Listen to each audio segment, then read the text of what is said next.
Hi అండి, అందరూ బాగున్నారా? Welcome back to my channel Arushreni. ఈరోజు మనం yummy and tasty tomato dosa ఎలా చేయాలో చూసేద్దాం ఫ్రెండ్స్. పిండిలు ఏవి నానబెట్టినప్పుడు ఇలా టమాటో దోశ 10 నిమిషాల్లో చేసుకోండి. చాలా అంటే చాలా హెల్తీ అండ్ టేస్టీగా కూడా ఉంటుంది.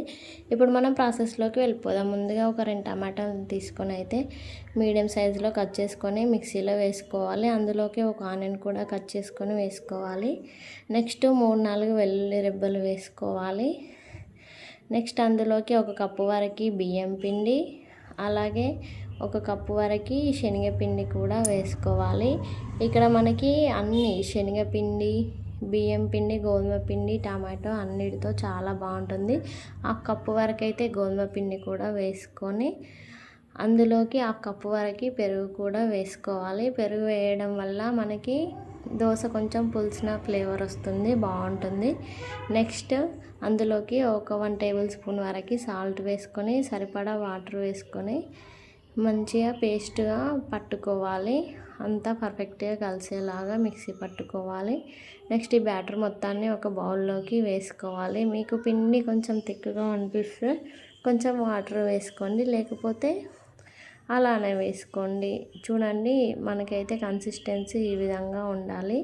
నెక్స్ట్ గ్యాస్ ఆన్ చేసుకొని గ్యాస్ పైన ప్యాన్ పెట్టుకొని ప్యాన్ వేడయ్యాక ఒక గరిటెతో పిండి తీసుకొని వేసుకోవాలి. మనం ఆయిల్ కూడా అవసరం లేదు, ఆయిల్ లేకుండా కూడా చాలా పర్ఫెక్ట్గా వస్తాయి దోశలు. చూడండి, ఇలా పిండి వేసుకొని మొత్తం గరిటెతో ఇలా అనుకోవాలి. మనం పిండి వేసేటప్పుడు ఎప్పుడైనా మంటను సిమ్లో ఉంచుకొని దోశ వేసిన తర్వాత హైలో పెట్టుకోవాలి. అప్పుడే మనకి దోశలు అనేటివి చాలా పర్ఫెక్ట్గా అండ్ చెదిరిపోకుండా బాగా వస్తాయి. చూడండి ఎలా వచ్చిందో. మీకు కావాల్సితే ఒకవైపే కాల్చుకోవచ్చు, లేకపోతే 2 వైపులా కూడా కాల్చుకోవచ్చు. ఇలా ఒకదాని తర్వాత ఒకటి దోశలు వేసుకొని సర్వ్ చేసుకోవడమే. చాలా అంటే చాలా ఎమ్మీ అండ్ టేస్టీగా కూడా ఉంటాయి. మా వీడియోస్ ఎలా అనిపిస్తున్నాయో కామెంట్ చేయండి ఫ్రెండ్స్. మా వీడియోస్ మీకు నచ్చినట్లయితే లైక్ చేయండి, షేర్ చేయండి, కామెంట్ చేయండి. సబ్స్క్రైబ్ చేసుకోవడం మాత్రం మర్చిపోవద్దు. Please keep supporting friends.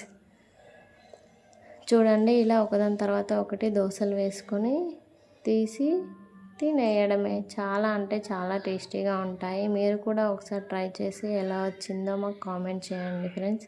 దోశలకి combination పల్లి చట్నీ, టమాటో చట్నీ దేంతో సర్వ్ చేసుకున్నా సూపర్ టేస్టీగా ఉంటాయి.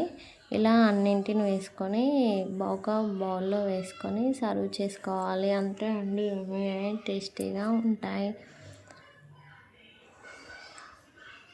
చూడండి, ఇక్కడ దోశలు వేయడం పోయింది. చాలా అంటే చాలా టేస్టీగా ఉంటాయి. చూడండి ఎంత స్పాంజీగా ఉన్నాయో. ఇలా మనం పల్లి చట్నీతో కానీ టమాటా చట్నీతో కానీ సర్వ్ చేసుకుంటే సూపర్గా టేస్టీగా ఉంటాయి. చూడండి, చుంచి చూపిస్తున్నాను ఎంత సాఫ్ట్గా వచ్చాయో. మా వీడియో ఎలా అనిపించిందో కామెంట్ చేయండి friends. Please keep supporting friends. మళ్ళీ ఇంకో మంచి వీడియోలో కలుద్దాం. Bye friends.